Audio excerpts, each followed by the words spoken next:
The World is Waking Up is a spiritual awakening show that explores the global shift in consciousness happening right now. Rooted in humility, discernment, and hope, The World is Waking Up encourages the listener to reconnect with God, rediscover their true self, and recognize the signs of a new way of living unfolding across the world. To this is not about escaping reality, it's about seeing it clearly. As individuals awaken, the world follows. Phone in your hand, a quiet little whisper says, remember who I am. Wake up inside, you're more than your name, more than your timeline. Wake up and rise, there's a whole wide sky behind your tired eyes. Breathe in this moment, let every thought fall silent just for a while. Wake up and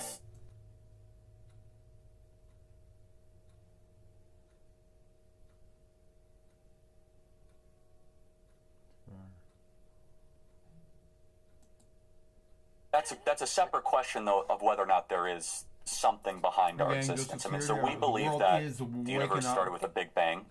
Do you agree? All right. This is The World is Waking Up with your host, Jay Stu. Today we're going to have the Bill Maher and Charlie Kirk discussion about God. Here we go. And he's talking about what they're going to debate God and and no God, and the belief that there is no God, and how the world works without no God. And Charlie Kirk's going to say there is a God. So when someone says there's no proof of God, they're usually meaning there's no scientific experiment that can be put God in touch to, but that standard misunderstands what science is designed to do. Science studies the nature world, while God, by definition, is beyond the natural world. The real question is, what best explains the universe? First, the universe had a beginning. Something cannot come from nothing. If time and space and matter began to exist, then something outside of time, space, and matter must have caused it. Secondly, the universe is incredibly ordered. The laws of physics are so finely tuned that every tiny changes would make a life impossible.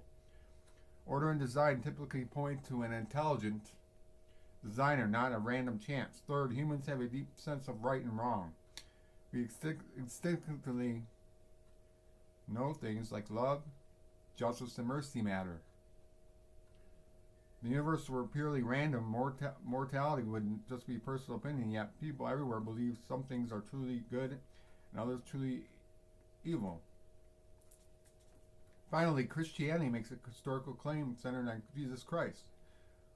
We believe God didn't stay distinct. He enters history through Jesus. The life, teaching, crucifixion, and claim of the resurrection and events that people have studied and debate for centuries. So the question isn't simply, is there a scientific proof for God?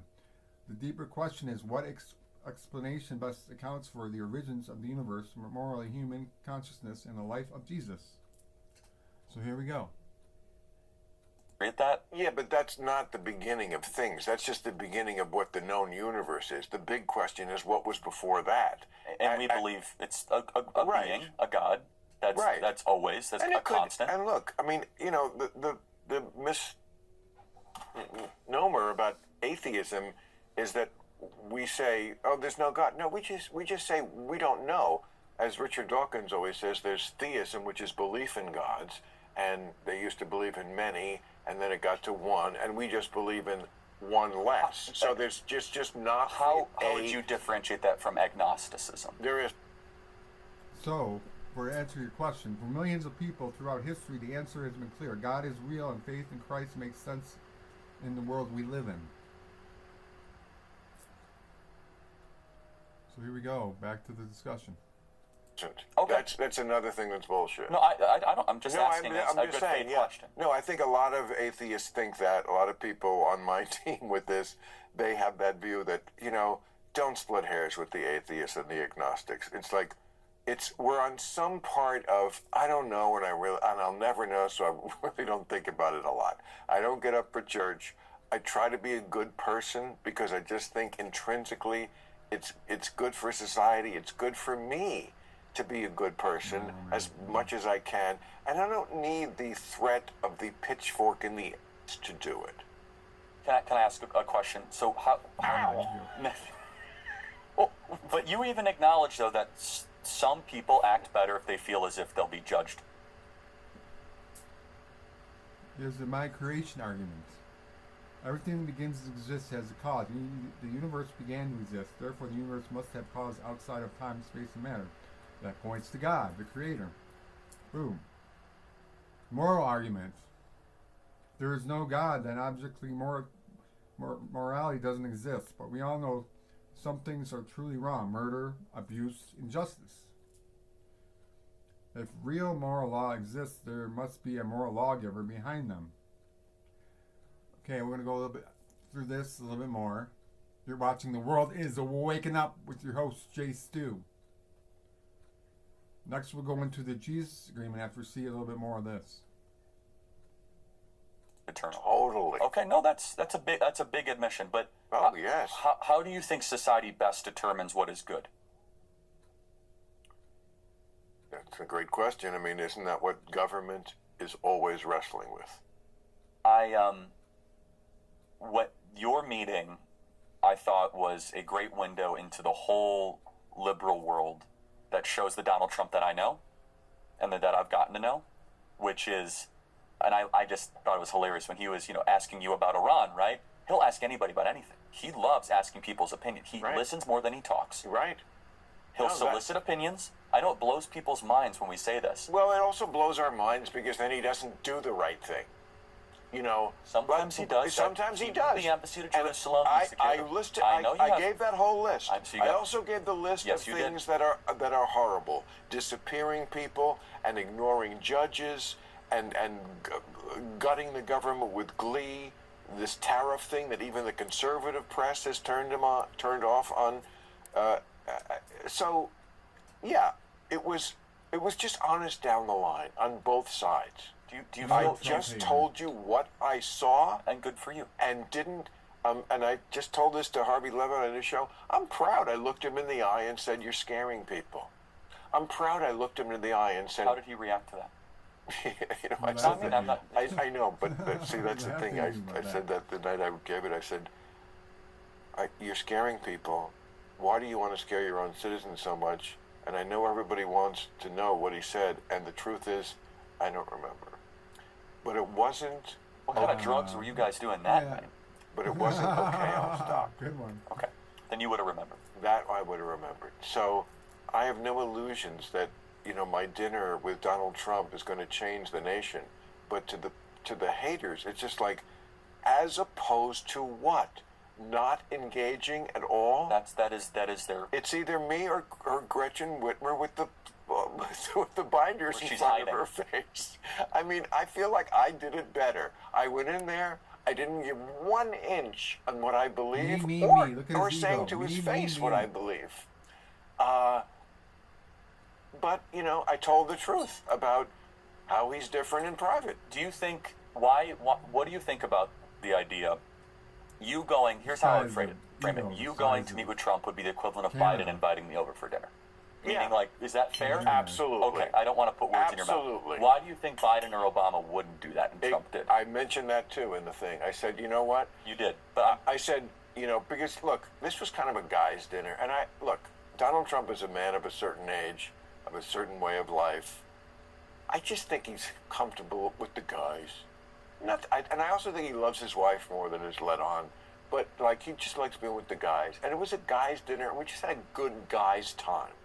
And so, I said it, I voted for Obama, I voted for Clinton, but the idea that I could talk to them as freely as I felt this conversation was going is emblematic to me of why the Democrats lose the elections. Because they just don't feel that this is like a real person. And I know it's so weird to say that about Donald Trump, who I've said a jillion times is, a whiny little... I mean, I could go through my greatest hits of insults, but this was about getting past that. Well, I can't tell you how much I enjoyed this. Well, thank you. I mean, again, I I'm sure there's something that I'm not asking you I've been that an I admirer should Bill be. of yours for a while. We're on different planets, obviously, on the Yeah. spiritual religious stuff. But when you spoke against the woke, that Yeah. for me was a proving moment. No, and I have to say something, and this is 100% true. You had more moral courage than pastors that I know that went along with Well, the woke thank you. crazy train. And you deserve credit for I that appreciate because it was that. of high cost. They were intimidating. No, They- and I am, part of the Before he closes, I'd like to do the Jesus argument. Now, Christianity isn't just philosophy, it's based on history. Now, the life, crucifixion, and resurrection claims about Jesus Christ are historical events. People have investigated them for centuries. The question becomes, did the resurrection happen? And if it did, it confirms that Jesus was telling the truth about God. A simple way to summarize it: creation points to a creator, morality points to a lawgiver, and Jesus points to the Savior. So,